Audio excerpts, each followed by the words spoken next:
Hello കൂട്ടുകാരെ. അപ്പോൾ നമ്മൾ കഴിഞ്ഞ ദിവസം ഇട്ട വീഡിയോയ്ക്ക് അത്യാവശ്യം നല്ല റെസ്പോൺസ് കിട്ടി. കുറേ പേരൊക്കെ അത് കണ്ട് ഇത് ചെയ്യുന്നതിൽ ആദ്യം തന്നെ നിങ്ങളോടെല്ലാം നന്ദി. അപ്പോൾ ഇനിയുള്ള രണ്ട് മൂന്നല്ല, അത് തീരുന്നിടം വരെയുള്ള കാര്യങ്ങളിൽ നമ്മൾ ആ ഇലക്ട്രോണിക്സിൻ്റെ ചെക്കിങ്ങിനെ പറ്റിയാണ് നമ്മൾ പറയാൻ പോകുന്നത്. ട്രബിൾ ഷൂട്ടിങ്ങും അങ്ങനെയുള്ള കാര്യങ്ങളൊക്കെയാണ് നമ്മൾ ചെയ്യാൻ ഉദ്ദേശിക്കുന്ന വീഡിയോ. സോ അതുകൊണ്ട് തന്നെ നമ്മൾ ഇന്ന് ഉദ്ദേശിക്കുന്നതും ആ സെയിം സോഫ്റ്റ്വെയറിൻ്റെ ആ ഒരു ടൂൾ വെച്ചിട്ട് നമ്മളെ നേരത്തെ ഒരു ഷോർട്ട് വീഡിയോ ചെയ്തിരുന്നു, അനലോഗ് ഐസികൾ അതിനുള്ളിൽ എന്താണെന്ന് കാണണ്ടേ. അപ്പോൾ അതെങ്ങനെയാണ് ചെക്ക് ചെയ്യുന്നത് എന്നുള്ളൊരു കാര്യം നമുക്ക് നോക്കാം. അതായത് അനലോഗ് ഐസി ഒരു ബോർഡിലുള്ള കഴിഞ്ഞ ദിവസത്തിലെ നമ്മൾ ഒരു സർക്യൂട്ട് ബോർഡ് രണ്ടെണ്ണം നമ്മൾ കമ്പാരിസൺ ഇതിൽ കണ്ടു. അപ്പോൾ അതേപോലെ തന്നെ ഇപ്പോൾ രണ്ട് ബോർഡുണ്ട്. ആ ബോർഡിൽ തന്നെ സെയിം ഇക്വലൻ്റ് ആയിട്ടുള്ള രണ്ട് ഐസികൾ ഉണ്ടെന്നുണ്ടെങ്കിൽ ഇപ്പോൾ ഐസികൾ നമുക്ക് മൾട്ടിമീറ്ററൊക്കെ വെച്ചിട്ട് നമ്മൾ നോക്കുക എന്ന് പറഞ്ഞു കഴിഞ്ഞാൽ ഒരു പ്രാക്ടിക്കലായിട്ടുള്ള ഒരു സൊല്യൂഷൻ അല്ല. നമ്മൾ റീപ്ലേസ് ചെയ്ത് നോക്കുക എന്ന് മാത്രമേ ഉള്ളൂ. സോ ഈ ഒരു സാധനം വെച്ചിട്ട് നമുക്ക് ആ ഐസി കറക്റ്റ് ആണോ അല്ലെങ്കിൽ അതിൻ്റെ എന്തെങ്കിലും പ്രോബ്ലം കൊണ്ട് വരാൻ ചാൻസ് ഉണ്ടോ എന്നുള്ള കാര്യം നമുക്ക് ചെക്ക് ചെയ്യാം. അപ്പോൾ ആ ഒരു കാര്യത്തിലോട്ട് നമുക്ക് നേരെ പോവാം. ആ വീഡിയോ ഫുള്ളായിട്ടൊന്ന് ജസ്റ്റ് ഒന്ന് കാണുക.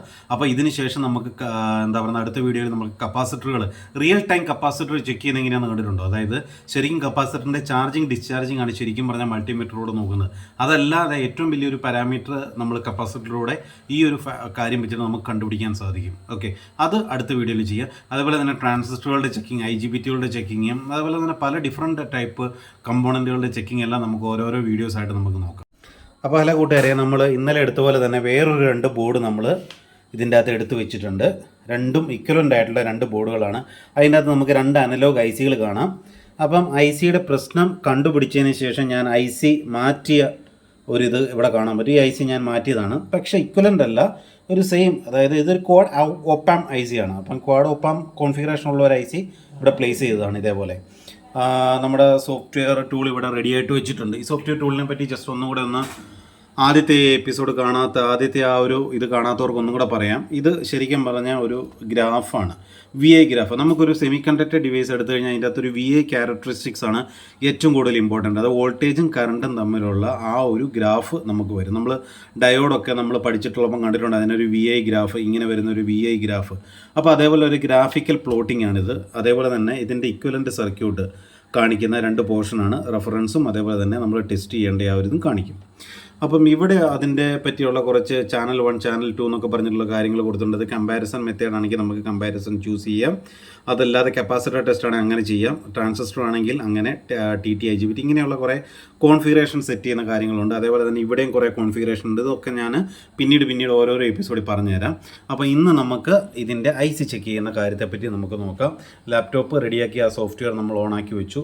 ഞാൻ ഇന്നലെ പറഞ്ഞ പോലെ തന്നെ രണ്ട് പ്രോബ് ഈ റെഡ് ആയിട്ട് മാർക്ക് ചെയ്തിരിക്കുന്നതാണ് എപ്പോഴും നമ്മൾ റെഫറൻസ് ആയിട്ട് എടുക്കുന്നത്. ടെസ്റ്റിങ്ങിന് വേണ്ടിയിട്ട് ബ്ലൂ ആയിട്ടുള്ള മാർക്കിംഗ് ആയിട്ടുള്ള ബ്ലൂ റിങ് കൊടുത്തിരിക്കുന്ന ഇതാണ് നമ്മൾ ടെസ്റ്റിങ്ങിനായിട്ട് ഉപയോഗിക്കുന്നത്. ടെസ്റ്റിംഗ് ബോർഡ് ഇത്, റെഫറൻസ് ആയിട്ടുള്ള ബോർഡ് ഇത്. നമുക്ക് രണ്ട് ഐസികളിൽ നമുക്ക് ഈ ഐസി നമുക്ക് എടുക്കാം, ഈ ഐസി എടുക്കാം. അതേപോലെ തന്നെ ഇതിൻ്റെ അകത്തുനിന്ന് നമുക്ക് എടുക്കാൻ പറ്റുന്നത് സെയിം ആയിട്ടുള്ള ഐസി ഇത്. അപ്പം ഈ ഐസിയുമാണ് നമ്മളിപ്പോൾ ചെക്ക് ചെയ്യാൻ പോകുന്നത്. നമ്മൾ ടെസ്റ്റ് ചെയ്യുമ്പോഴത്തേനും ആദ്യമായിട്ട് ചെയ്യേണ്ട കാര്യം നമ്മൾ ഇന്നലെ പറഞ്ഞ പോലെ തന്നെ ഗ്രൗണ്ട് കണക്ട് ചെയ്യണം, രണ്ട് ബോർഡിലും ഗ്രൗണ്ട്. അപ്പം ഈ ഒരു ബോർഡിൽ ഇതിപ്പോൾ ഒരു 24 വോൾട്ട് വർക്ക് ചെയ്യണം. അപ്പോൾ ഇതിനൊരു ഗ്രൗണ്ട് ടെർമിനൽ ഉണ്ടല്ലോ, അതായത് ഇതിൻ്റെ അകത്ത് മാർക്ക് ചെയ്തിട്ടുണ്ട് പവർ. അപ്പോൾ ഇതിനുള്ളിൽ മാർക്ക് ചെയ്തിട്ടുള്ള ഇതിൻ്റെ അകത്ത് 24ൻ്റെ ഗ്രൗണ്ട് ടെർമിനൽ മാർക്ക് ചെയ്തിട്ടുണ്ട്, കണ്ടോ? +24 ഇപ്പുറത്ത് കാണുന്ന ഗ്രൗണ്ട്. അപ്പോൾ ആ ഗ്രൗണ്ട് നമ്മൾ കണക്ട് ചെയ്യണം. ഈ ബോർഡിലും ഗ്രൗണ്ട് കണക്ട് ചെയ്തു. വിത്ത് റെസ്പെക്ട് ടു ഗ്രൗണ്ടാണ് ഓരോരോ അനലോഗ് ഐസികളുടെയും ടെർമിനലിൽ നമുക്ക് ചെക്ക് ചെയ്യേണ്ടത്. അപ്പം നമ്മൾ ഗ്രൗണ്ട് രണ്ടിൻ്റെയും കണക്ട് ചെയ്തു, അതായത് റെഫറൻസും കണക്ട് ചെയ്തു. അതേപോലെ തന്നെ നമുക്ക് ചെക്ക് ചെയ്യേണ്ട ഇതും കണക്ട് ചെയ്തു. നമ്മൾ ഫസ്റ്റ് പിന്ന് ഐസിയുടെ രണ്ടാമത്തെയും ഫസ്റ്റ് പിന്ന് നമ്മൾ വെക്കുകയാണ്. ഫസ്റ്റ് പിന്ന് ചെക്ക് ചെയ്താൽ അവിടെ കാണിക്കുന്നുണ്ടോ? അതായത് ഡിഫറൻസ് കാണിക്കുന്നുണ്ട്. 17%, 22%. അതിൻ്റെ ഇക്വലൻ്റ് സർക്യൂട്ട് നിങ്ങൾക്ക് കാണാൻ സാധിക്കും. ഇപ്പം ഈ ഒരു പിന്നിൻ്റെ അകത്തുള്ളത് കോൺഫിഗർ ചെയ്തിരിക്കുന്ന കാര്യങ്ങൾ നമ്മൾ നോക്കാം. രണ്ട് ഡയോഡുകൾ D1 D2 രണ്ട് ഡയോഡുകൾ, ഒരു റെസിസ്റ്റർ.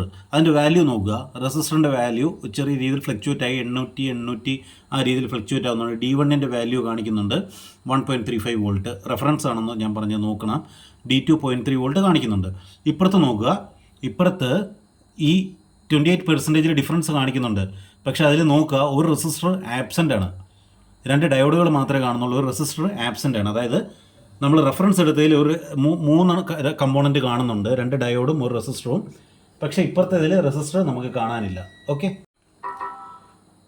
നമ്മുടെ വി എ റെഫറൻസ് ഗ്രാഫ് നമുക്ക് അവിടെ കാണാൻ സാധിക്കുന്നുണ്ട്. അതായത് നമ്മുടെ റെഡിൻ്റെയാണ് റെഫറൻസ് ആയിട്ടുള്ള ഗ്രാഫ്, നമ്മുടെ ബ്ലൂ ആയിട്ട് കാണുന്നതാണ് നമ്മുടെ ടെസ്റ്റ് ഗ്രാഫ്. അപ്പം അത് എത്രത്തോളം ക്ലോസ് പ്രോക്സിമിറ്റി ആണെന്ന് നിങ്ങൾക്ക് കാണാൻ സാധിക്കും. അതാണ് നമ്മുടെ വി ഐ ഗ്രാഫ്. താഴെ കാണുന്നത് അതിൻ്റെ ഇക്വലൻ്റ് സർക്യൂട്ട്. ഇങ്ങനെ ഓരോ പിന്നും നമുക്ക് കാണാൻ സാധിക്കും.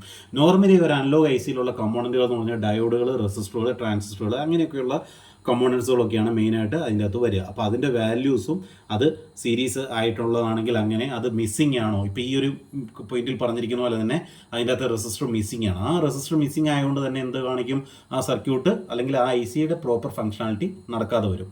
ഇനി നമുക്ക് വേറൊരു പിന്ന് നമുക്ക് നോക്കാം.